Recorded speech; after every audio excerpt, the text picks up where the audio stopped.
నమస్తే. బీఆర్కే భక్తి ప్రేక్షకులకు స్వాగతం. ఈ రోజు మనతో పాటు స్టూడియోలో ఉన్నారు ప్రముఖ ఆధ్యాత్మికవేత్త డాక్టర్ అనంతలక్ష్మి గారు. అమ్మని అడిగి మరికొన్న సందేహాలన్నీ కూడా నివృత్తి చేసుకుందాం. నమస్తే అమ్మ. నమస్తే అమ్మా. మా బ్రహ్మ ముహూర్తం అంటూ ఉంటారు. అసలు బ్రహ్మ ముహూర్తం అంటే ఏంటి? ఆ సమయంలో ఏం చేస్తే మంచి ఫలితాలు ఉంటాయి? సూర్యోదయానికన్నా ముందు ఒక జాము కన్నా ముందు ఉండేటటువంటి కాలం బ్రాహ్మీ ముహూర్తము అంటారు. అని మామూలుగా అంత బ్రాహ్మి అనలేక బ్రహ్మ ముహూర్తం. ఈ బ్రహ్మ పదం ఈ మధ్య మనకి బాగా అలవాటైంది కదా అనేక కారణాలుగా. అంచేత బ్రహ్మ బ్రహ్మి అలవాటైపోయి ఆ లలితా సహస్రనామంలో కూడా అక్కర్లేని చోట వీటిని వాడేస్తూ ఉన్నారు. అంటే వాడకంలో ఉన్న ప్రభావం అలా ఉంటుందన్నమాట. అలాంటిది ఆ సమయం ఏమంటే సూర్యోదయానికన్నా ముందు ఉండే ఆ సమయం రోజుకి ప్రారంభం. రోజుకు ప్రారంభం గనక మొట్టమొదట ఎలా ఉన్నామో రోజులో రోజంతా అలా ఉంటుంది. మనం మామూలుగా నిద్ర లేవంగానే రోజు ఎట్లా ఉందని లెక్కేసుకుంటాం కదా. నిద్ర లేచిన వేళ ఎట్లాంటిదో, లేచి ఎవరి మొహం చూసామో, ఇట్లాంటి సెంటిమెంటల్ డైలాగులు కొడుతూ ఉంటాం. Because we are all mental. అందువల్ల ఇలాంటి మాటలు మాట్లాడుతూ ఉంటాం. కానీ రోజు ప్రారంభం ఎలా ఉందో అంతా అలా ఉంటుందనడానికి ముఖము లేక ఆముఖం మొదలైన పదాలు వాడతాం కదా, దానికి సంబంధించి ఉంటుంది. ఆ సమయం చాలా బాగుంటుంది. ఎందుకు అంటే రోజుకు ప్రారంభం అవడంతో పాటుగా ఆ సమయంలో ఋషులు దేవతలు మొదలైనటువంటి వారు సంచరిస్తూ అనుగ్రహించడానికి సిద్ధంగా ఉంటారు. తలుచుకుంటే చాలు అనుగ్రహిస్తారు. దేన్నైనా మనం పడుకుని ఆ టైం మెలకు వస్తుంది. తప్పనిసరిగా మనిషికి ఎట్టి పరిస్థితుల్లోనూ కోమాలోకి వెళ్ళకపోయిండి స్లీపింగ్ టాబ్లెట్స్ వేసుకోకపోతే 4:30 ప్రాంతాల మెలకు వస్తుంది.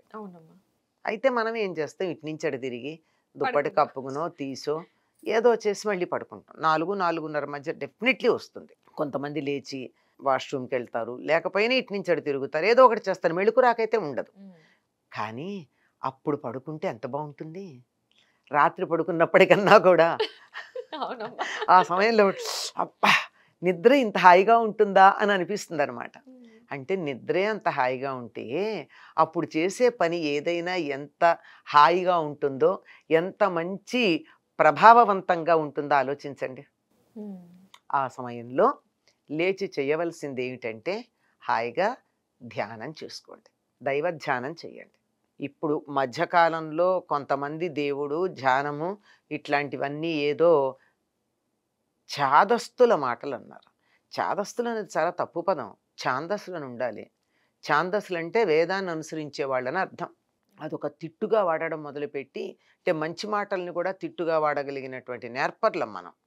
చెడ్డ మాటలనేమో బ్రహ్మాండంగా వాడేసుకుంటూ ఉంటాము, మంచి మాటలనేమో తిట్టుగా ఉపయోగించేస్తూ ఉంటాం. అట్లా ఉపయోగించి అసలు అట్లాంటి మాటలు మాట్లాడొద్దన్నారు. ఓకే, దేవుడు లేడు, సరే ఒప్పుకుందాం. నీకు కనపడలేడు, నీకు లేడు, నీకు లేకపోతే నాకేమిటి సమస్య, నాకున్నాడు. కానీ నీకు కూడా ఆ సమయం ఉపయోగపడాలి అంటే ఒక పని చేయొచ్చు. దేవుడు అక్కర్లా, నిన్ను నువ్వు తలుచుకో, నీకు నచ్చిన దాన్ని ధ్యానం చేయి, నీకు నచ్చిన దాని మీద దృష్టి పెట్టు. నీకు సినిమా హీరో ఇష్టమైతే అతని గురించి ధ్యానం చేయి, నీకు ఒక రచయిత ఇష్టమైతే దాని గురించి ధ్యానం చేయి, నీకు ఒక సబ్జెక్ట్ ఇష్టమైతే దాని గురించి ధ్యానం చేయి.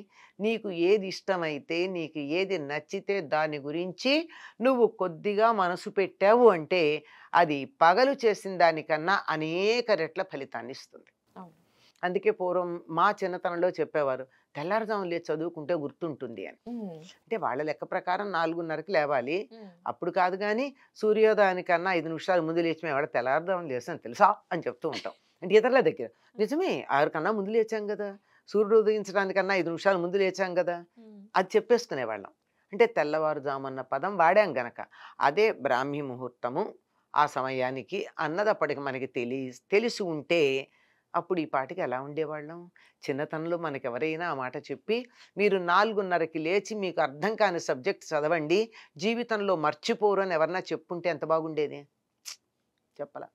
మీరు పొద్దున్నే లేవండి, చదవండి అని బెదిరించి భయపెట్టి కంగారు పెట్టారే తప్ప దానివల్ల ఉండే ఉపయోగం చెప్పలేదు, సరైన సమయం కూడా చెప్పలా. పాపం వాళ్ళకి తెలియదు. చెప్పలేదంటే వాళ్ళకి తెలిసి చెప్పకపోవడం కదా, వాళ్ళకి తెలియదు. వాళ్ళకి ఎవరన్నా చెప్తే కదా తెలియడానికి. అంచేత ఆ సమయం అంతటి ప్రాధాన్యం కలిగింది. ఎందుకంటే దేవతలు తిరుగుతారో లేదో మనం చూడలేదు, పెద్దలు చెప్తే నమ్మటమే. కానీ ప్రశాంతంగా ఉండే సమయం అదేనండి. ఎప్పుడన్నా మీరు రాత్రి ఏదో కారణంగా మేలుకుని ఉండే పరిస్థితి వస్తే గమనించండి, 1 గంట 2 గంటల దాకా కూడా డిస్టర్బ్డ్గానే ఉంటుంది వాతావరణం. అవునమ్మా. 3, 3:30 అయ్యేటప్పటికి ఎక్కడ లేని ప్రశాంతత వచ్చేస్తుంది చాలా వాతావరణం. ప్రశాంతంగా ఉంటుంది. అంత ఎందుకు అంత ప్రశాంతంగా ఉంటుందంటే, బయట నుంచి వచ్చేటటువంటి శబ్ద తరంగాలు కానీ, మనుషుల ఆలోచనల వల్ల వచ్చేటటువంటి ఆలోచన తరంగాలు కానీ వ్యాప్తి చెందనటువంటి సమయం అది. మనకి ఎప్పుడు అనుకుంటాం శబ్ద తరంగాలు మాత్రమే మనని డిస్టర్బ్ చేస్తాయని. శబ్ద తరంగాలు మాత్రమే కాదండి, ఆలోచన తరంగాలు కూడా మన బాగా డిస్టర్బ్ చేస్తాయి. ఎవరైనా నెగిటివ్గా మన గురించి ఆలోచించుకుంటూ మన దరిదాపుల్లో ఉంటే ఏమిటో చికాగ్గా ఉంది అంటాం. ఏం కారణం లేదు. ఏమిటంటే negative thought forms will definitely affect people. దీన్ని ఈ రోజుల్లో మనం నెగిటివ్ వైబ్స్, పాజిటివ్ వైబ్స్ అని అది ఇంగ్లీష్లో చెప్తాబో చాలా బాగుంది, కరెక్ట్ సైంటిఫిక్ అనుకున్నాం.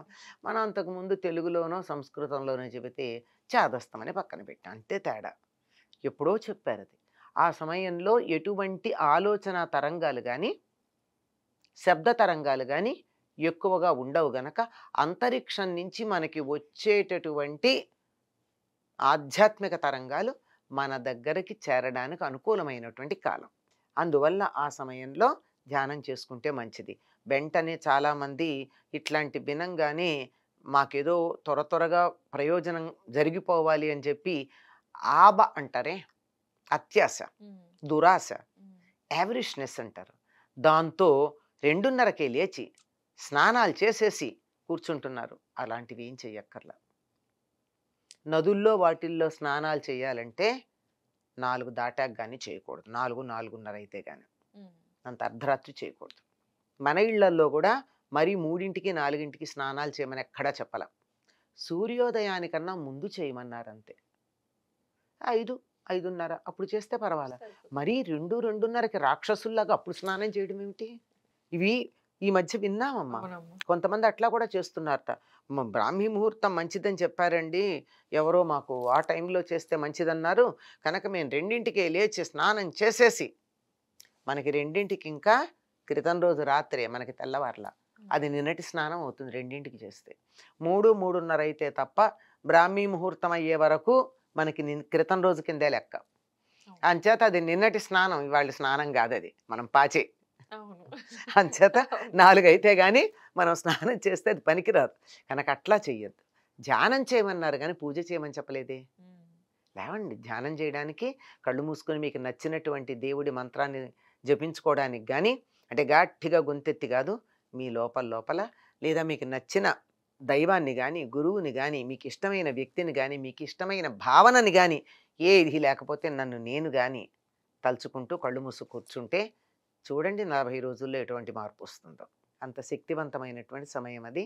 అంత శక్తిగా మనం పడుకుంటున్నాం గనక ఆ నిద్ర మనకే కాదు జాతి మొత్తాన్ని నిద్రాణం చేసి, ఎక్కడ మేల్కోవాలో, ఎక్కడ మనం రియాక్ట్ అవ్వాలో, ఎక్కడ సమాధానం చెప్పాలో తెలియకుండా చచ్చుబడిపోయాం.